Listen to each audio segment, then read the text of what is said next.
जय हिंद दोस्तों, स्वागत है आपका हमारे यूट्यूब चैनल स्टूडेंट्स कॉर्नर में।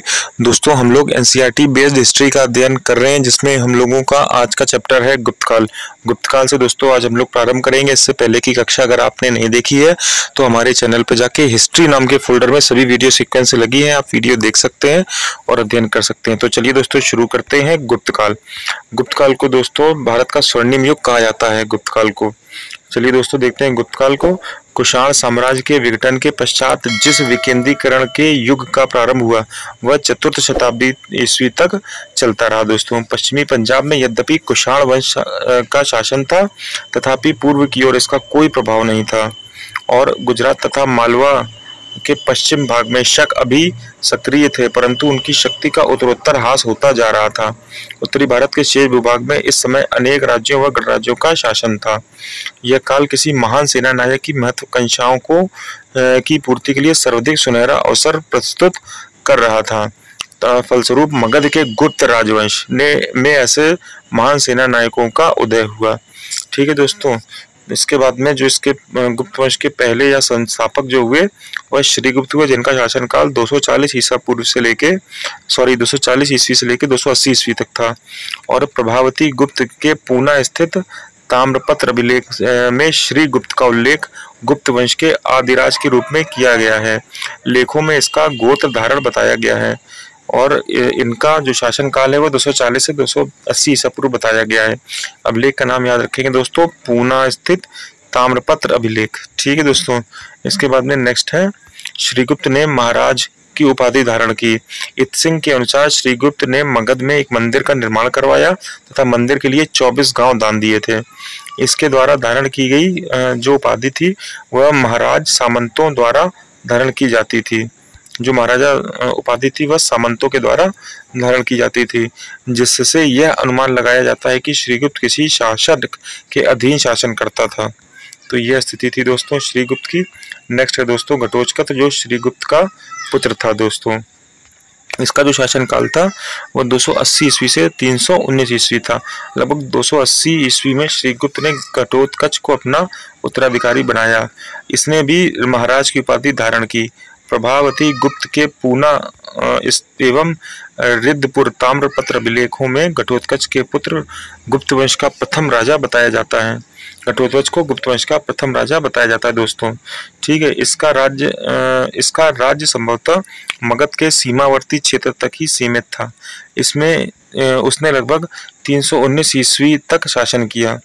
ठीक है दोस्तों, इसके बाद में नेक्स्ट बिंदु है गुप्तों की उत्पत्ति कैसे हुई। दोस्तों ये भी जान लेते हैं। मौर्यों की उत्पत्ति के ही समान गुप्तों की उत्पत्ति एवं उनके मूल निवास पर काफी विवादास्पद है।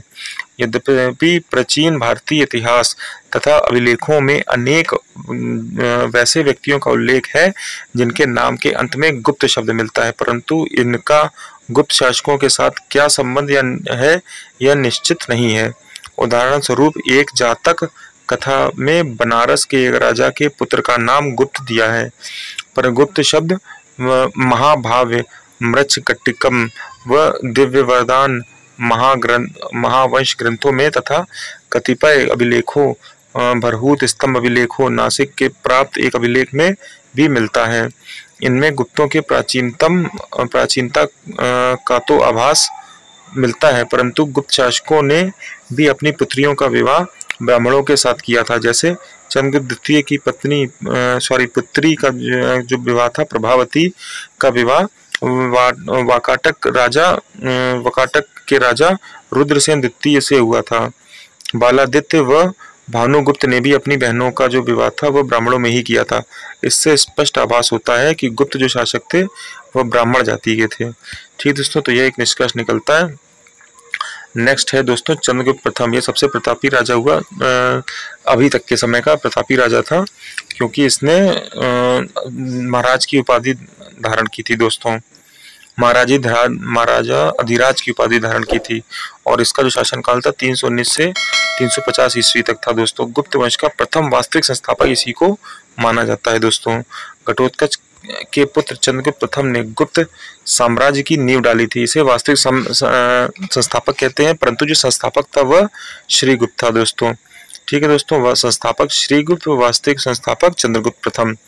और गुप्त साम्राज्य का प्रथम स्वतंत्र शासक महाराजाधिराज महाराजा अधिराज की उपाधि धारण की तथा उन्हें पाटलिपुत्र की राजधानी भी बनाया। हेमचंद राय चौधरी ने इन्हें द्वितीय मगध साम्राज्य का संस्थापक कहा दोस्तों। चंद्रगुप्त प्रथम ने 319 ईस्वी में गुप्त संवत की स्थापना की, जिसका उल्लेख मथुरा अभिलेख में मिलता है। चंद्रगुप्त प्रथम शासक था जिसने सोने का सिक्का चलवाया था दोस्तों। यह प्रथम शासक था जिसने सोने का सिक्का चलाया था। अभी तक किसी भी राज्य में सोने के सिक्के नहीं चलाए गए थे। जिसके द्वारा एक और चंद्रगुप्त कुमार देवी का व दूसरी ओर लक्ष्मी जी का चित्र अंकित था दोस्तों। चंद्रगुप्त प्रथम ने लिच्छवी कुमारी कुमार देवी से विवाह किया था और चंद्रगुप्त प्रथम के पश्चात उसका पुत्र समुद्रगुप्त शासक बना था। इसी के बाद देखते हैं दोस्तों, नेक्स्ट हमारा राजा था गुप्त वंश का समुद्रगुप्त, जिसका जो शासनकाल था वह 350 ईस्वी से लेकर के 375 ईस्वी तक था। इसकी उपाधियां देखते हैं दोस्तों। इसने अश्वमेघ और पराक्रमांक, प्रतिरथ व व्यग्र पराक्रम की उपाधि धारण की थी। अभिलेखों में इसके लिए सर्वराज्योचिता विरुद्ध प्रयुक्त हुआ है। समुद्रगुप्त गुप्त वंश का एक महान योद्धा था तथा कुशल सेनापति भी था। इसी कारण इसे विंसिटार्ट आर्थर स्मिथ ने अपनी पुस्तक अर्ली हिस्ट्री ऑफ इंडिया में समुद्रगुप्त को भारत का नेपोलियन कहा है दोस्तों। सम्राट अशोक शांति व अनाक्रमण नीति में विश्वास करता था, तो समुद्रगुप्त हिंसा व विजय में विश्वास करता था। समुद्रगुप्त का जो साम्राज्य था वह पूर्व में ब्रह्मपुत्र, दक्षिण में नर्मदा व उत्तर में कश्मीर की तलहटी तक विस्तृत था, यानी काफी बड़ा साम्राज्य था दोस्तों। प्रयाग प्रशस्ति की 19वीं व 20वीं पंक्तियों में दक्षिणापथ विजय का उल्लेख है। कुल 12 शासकों को हराया था इसने। अंतिम शासक दक्षिण के कांची व पल्लव वंश का विष्णुगुप्त था दोस्तों, जिसको इसने हराया था। इसने कुल 12 शासकों को हराया था। ये बहुत ही पराक्रमी राजा था दोस्तों। इसी के साथ में दोस्तों हमारा आज का सेशन समाप्त होता है। नेक्स्ट मिलते हैं अगली क्लास में, जिसमें हम लोग गुप्त वंश के आगे के शासकों का अध्ययन करेंगे, जिसमें सर्वप्रथम है और सर्वप्रमुख है चंद्रगुप्त द्वितीय, जिसे जो सबसे महानतम शासक हुआ इस साम्राज्य का। ठीक है दोस्तों, तो मिलते हैं नेक्स्ट क्लास में।